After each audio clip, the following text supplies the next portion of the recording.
Pip the Puppy and the Giggle Tornado Day.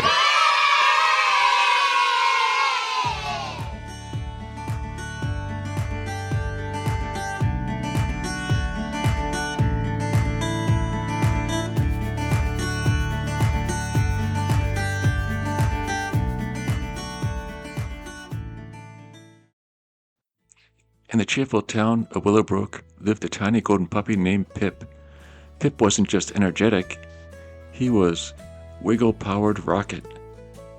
His tail wagged so fast it could practically generate electricity. Every morning, Pip zoomed around the house like a furry tornado. He'd slide across the kitchen floor, bounce off couch cushions, and accidentally rearrange the laundry pile into what he proudly called modern art. Pip's best friend, a kind kid named Milo, loved him dearly, but even Milo had to admit Pip's energy level was somewhere between hyper squirrel and lightning bolt.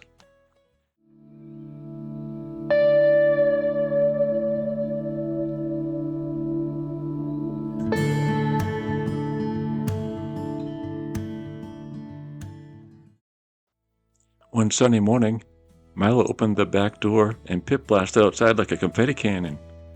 First, Pip chased a butterfly. Then he chased a leaf. Then he chased his own tail.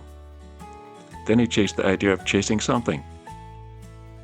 But when Pip zoomed past the garden, he accidentally knocked over the bucket of soap bubbles. Suddenly, the yard filled with floating, shimmering bubbles, and Pip thought every single one needed to be caught. He leaped, he twirled, he belly flopped into the bush, and then he sneezed.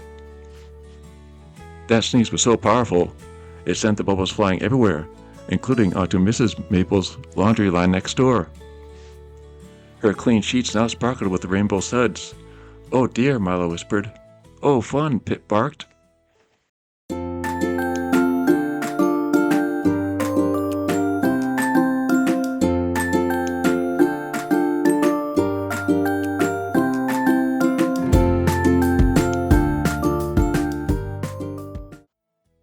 Pip kept chasing bubbles until he zoomed straight into Mrs. Maple's yard.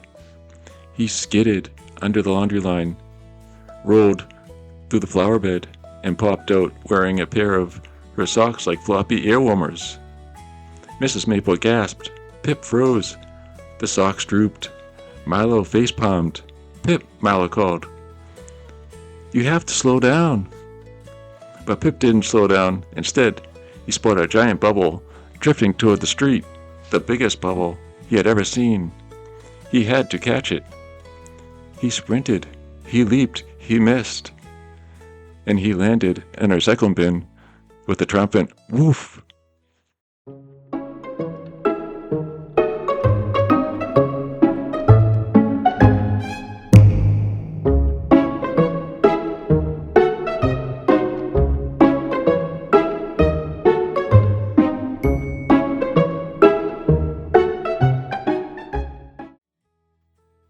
Milo hurried over and gently lifted Pip out of the bin. "Pip," he said kindly, "you're silly and wonderful, but when you rush around without thinking, things get messy." Pip tilted his head. Milo continued, "If you slow down just a little, you'll still have fun, and you won't knock over laundry, or flowers, or recycling bins." Pip blinked. Then he licked Milo's nose. It was his way of saying, "Okay, I'll try." So Milo taught Pip a new game called Pause and Pounce. Pip had to sit still, wait, focus, and then pounce on a toy. At first, Pip wiggled so hard he fell over, but soon he learned to pause, to breathe, to think, and guess what? He still had tons of fun, but now fewer disasters.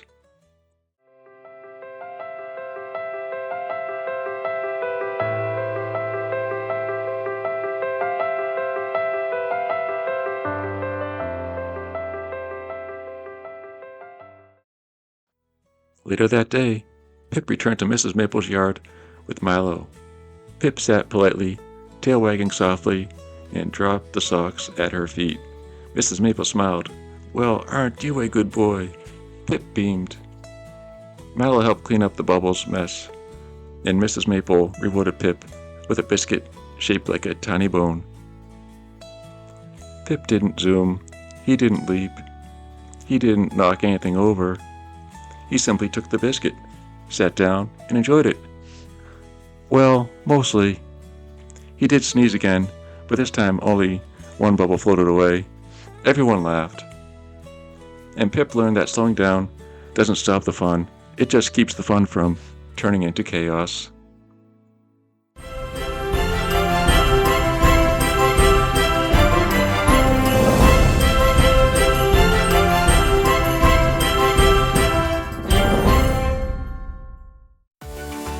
Hope you enjoyed today's adventure.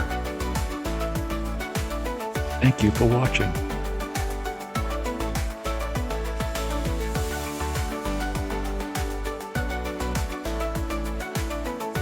Follow us on YouTube and Facebook so you know when the next adventure arrives.